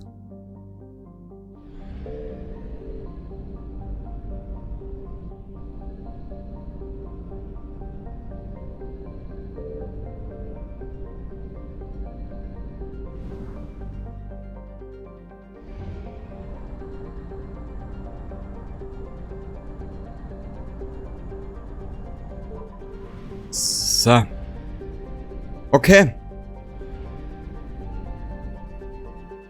Wir parken hier bis zum nächsten Mal und ich hoffe, du hattest jetzt ein bisschen einen Spaß hier bei der ganzen Geschichte. Und ja, beim nächsten Mal, ja, weiß ich nicht. Lass dir was einfallen? Na. Ja. Wir sparen. Wieso ist die Panzer brechen? Ah, das machen wir aber noch. Ich hätte mir gedacht, das haben wir schon gemacht. Achso, nee. Das haben wir zwar schon gemacht, aber ich Trottel habe ja eh schon wissen, ne? Ich brauche nicht mehr weiterreden.